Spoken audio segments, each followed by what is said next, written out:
before we get into, because we're sitting here, it's March 21st. And so this was this is when tanks were rolling closer and closer to Baghdad. The invasion had started. But before we get into that anniversary, I did want to mention that, for me and the people in my unit at Fort Drum, exactly 1 year prior, March 19th, 2002, we had a little taste of what was to come. And I wanted to share this. So, actually it's something I haven't really talked about before and I think in a lot of ways it was like shadowed by the Iraq anniversary, where it kind of became something that was there in my memory, but like, because when the anniversary would come around, it would so much would be thinking about Iraq that this kind of got lost. But on March 19th in 2002, there was a training accident at Fort Drum. And Spencer, when you were at Fort Drum, was this ever mentioned, or like, did you ever hear about this thing having happened before? I was going to say, typically you get briefings of various horrible accidents that have happened, and typically, in my experience, as an infantryman in the Army and so on, but I never heard a single rumbling of this particular incident at all.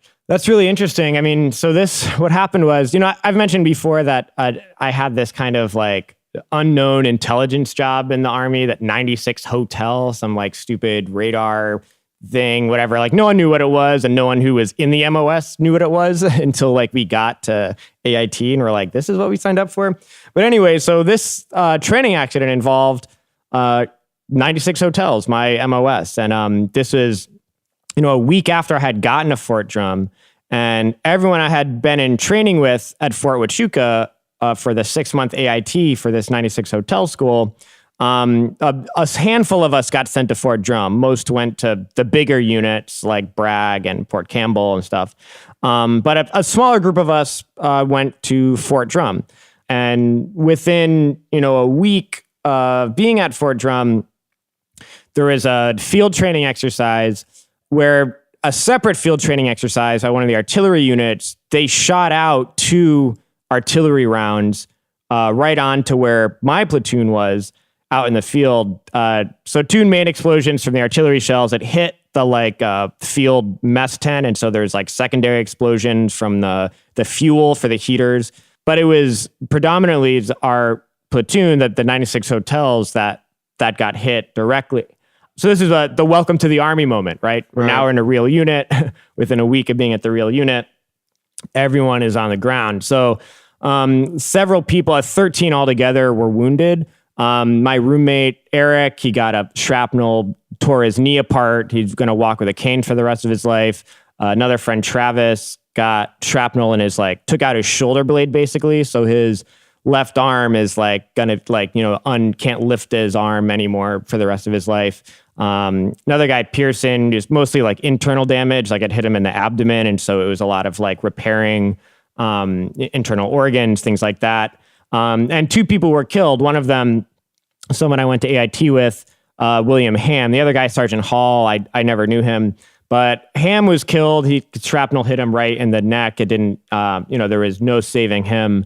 And, it's he was 34, 34-year-old private, meaning that he had joined the Army the oldest possible age you can join the Army without an age waiver. Right. And I wanted to talk about him because he made no secret that he hated the Army, that he did not want to join the Army. He was a single dad, had a young daughter. And it was one of those things, also this is a crop of people that joined before 9/11 also. So we had, it was a way to get a job and benefits and whatever, but he also didn't like it at all. He was one of these guys who, would grow his mustache as long as possible within regulation and smoke as many cigarettes as possible. And was the guy that was always mumbling the curse words under his breath throughout every single thing that we were doing. It was all kind of it was just an accident, right? That's what we were told. It was interesting because later I ended up on deployment, I ended up being with a lieutenant that supposedly was responsible for putting in the wrong grid coordinate. That guy, I could tell he was messed up from it. Mm-hmm. I actually went to PLDC, the NCO Academy. The guy who sat next to me in PLDC the entire month-long course was the guy that actually pulled the cord on the artillery gun. So just these kind of weird connections that happened afterwards. That guy actually was undocumented, No kidding. joined for citizenship, and the army wouldn't recognize his marriage because he was undocumented. So he had a family and kids there at Fort Drum, but he wasn't giving housing for a married soldier, stuff like that. It was like a difficult thing for us to go through. This guy, Will, was, Private Ham was like the most like loved guy in the platoon because he was just like the old curmudgeonly, validating all of our hatred of all the stupidity of the army. It was like he was the wise older one that was validating it by being like, yep, this is fucking dumb. Yeah. I'm an adult and this is completely dumb. But it just kind of like, it quickly went away, right? There was a memorial that it went away and that was it. Bunch of guys, everyone who was injured got medically discharged with disability. And a few of the other guys, like, one of my closest friends on deployment, like he had all little pieces of metal throughout his body and everything. But then that was, it was kind of like forgotten about. And we were told to blame these guys, right? Like I remember that when we found out the lieutenant on our deployment was the guy that put in the grid coordinates, my buddy who had all of shrapnel in him was like kind of pissed that he was around and kind of was like holding a grudge against him and everything because it was this dumb officer that fucked up. Yeah. But the reason I bring it up today, because, it's just a training accident, right? I mean, that kind of thing happens. You take the risk when you join. But a few years ago, I just randomly came across this article that said that it has finally determined that Raytheon and this like field artillery targeting system that they had created was determined to be faulty. And that's actually what was responsible for the training accident at Fort Drum, this infamous training accident. Because that was one of the deadliest training accidents to happen. It had been a while before there was something like that. There's helicopter crashes sometimes or whole crews die, things like that. But this was kind of like a big deal. It got written up in the New York Times. Like it was no small thing. And then it was just like this footnote, like 9 years later, that it was Raytheon's faulty equipment or like testing, right? It was like they were testing out this new targeting equipment. And that's what was responsible. And it was one article, I think it was like a defense industry like publication, that writes about weapon systems and things like that. A total blip, got no other coverage. I actually don't think anyone from my unit that was involved in that knew that that's what it was. And then actually now going back and trying to find the article, like I can't find it anywhere. So it just kind of was emblematic of the military, right? Where this guy will join the army out of like a last resort to take care of his family and ends up getting killed, being used as like a guinea pig for a multi-billion-dollar defense corporation. Yeah. I mean, I was going to ask, Mike, I recall in this Twitter thread, you said you and some of your other, I guess comrades at the time had to, or you said you and an unlucky friend had the job of collecting and organizing all the blood-soaked equipment and uniforms. Yeah. Well, yeah, in the Army, everything is all inventory. Everything's got to be accountable for or whatever. So me and one other guy, we had to, all of this shit had to be gathered in a plastic bags, like uniforms that were cut off people's bodies, gear, anything that had blood on it, whether it was equipment, but also like uniforms. A lot of uniforms were cut off people because people were getting medevaced out by helicopter, all this stuff. So there's a lot of like first aid on the ground. And so everything got put in these black plastic bags and brought to this like garage. And then so for an entire day, me and this guy, there's like fucking like 20 garbage bags full of shit. And we had to go through an inventory, every single thing, organize it by who it belonged to, create an inventory sheet. Of course, so these officers can have their equipment is accounted for, that shit. So kind of a weird assignment to give, like right in the aftermath of this happening. Yeah, I mean, training accidents happen.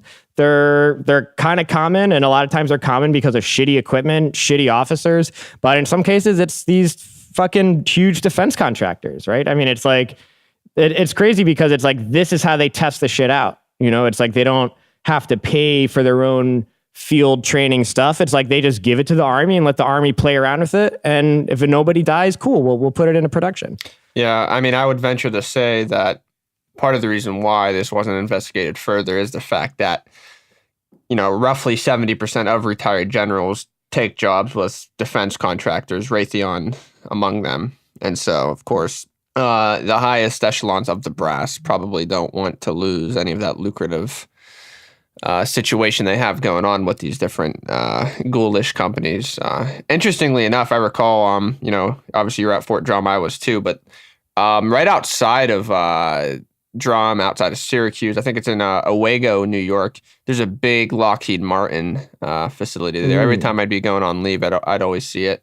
But I mean, yeah, it's these different, Raytheon, Lockheed Martin, Boeing, General Dynamics, Northrop Grumman. I mean, they're all part of the same, military-industrial complex that makes no bones about sacrificing, young men and women and, just kids, teenagers in uniform for the advancement of their own profits and corporate interests. So.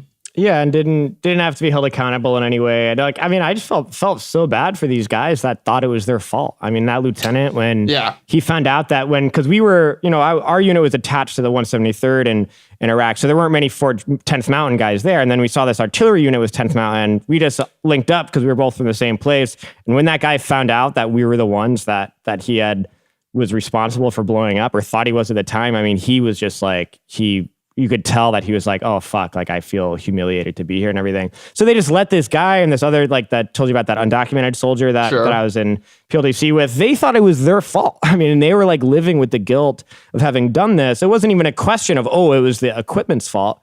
And it turned out that it was. And so hopefully the people that were injured from it, I lost touch with all of them. Hopefully they can sue Raytheon one of these days because, they're still making money off that thing, whatever it was. Yeah, no, I mean, it's an interesting, anecdote of how not only, the financial advantages a lot of these companies have, but like them not having to, even face any of the trauma. And it falls on, those on the ground who have to internalize it, and those, making a fortune off of this and sitting on the board of directors on, even give it a second thought.